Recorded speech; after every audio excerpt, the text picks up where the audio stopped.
The reason that a legal fiction is created is because the legal system cannot deal with human beings. It can only deal with bits of paper. So there's a fundamental difference here. There's the law, which comes from God, okay? Well, I'm atheist, but this is what happens. The law comes from God.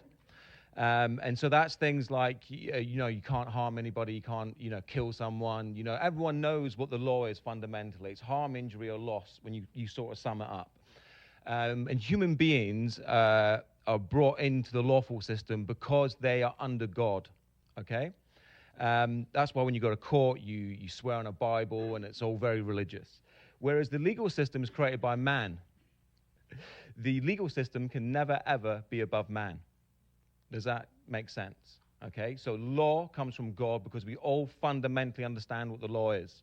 Okay, the legal system is bits of paper. So what happens is that when you are born, a birth certificate is created, then your parents register you, and when you're registered, it's almost the same as registering a company. So what they've done is they've taken your name, which should be, my name's John Webster, so it should be a capital J, O-H-N in lowercase, then Webster the same. You can almost put in front of it John from the family of Webster. Sorry, I'm not a great talker. But yeah, so what they did was your parents went away and they registered you at birth. And when they did that, they essentially created a company, okay? It's the same as registering a limited company. Now, my company is called Patient Zero Productions Limited, okay? Now, no matter what happens to that company, if it goes into debt, if it, I run up big bills, if I fall out with someone, that can only affect the company. It cannot affect me, the human being.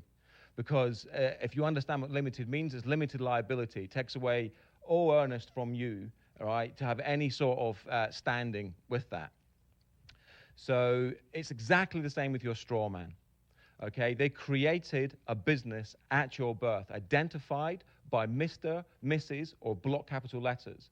And if you've got credit cards on you or your driver's license, and you take it out and look at it now, you will see that your name will be in block capital letters. That is not you.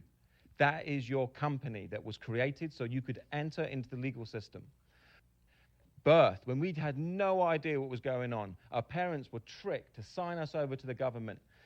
And you know this to be true because the government can come and take your child away at any point and say, that's our, you can't look after your child, we're going to take your child away. Now, if you didn't register your child, believe it or not, that would be kidnapping, and the government cannot do it. It's true, it would be kidnapping. The same way if you don't register your car with a DVLA. When you register your car with a DVLA, you're giving a bit of paper back, and it says you're the registered keeper, not the registered owner, because the government now own your car through trickery, through word manipulation, through legalese, and so on. Now, if you fundamentally understand that about your car, you must understand it is exactly the same for us. Exactly the same, okay? But what you can do is once you've seen a video like this and you've listened to me stutter on a little bit, and you look into this more, you go online, you research it, you will realize that you were conned from day one. And this is not internet mythology. This is not someone's making it up. Now, I will tell you the truth. This fundamentally 100% is the truth because I've done it myself.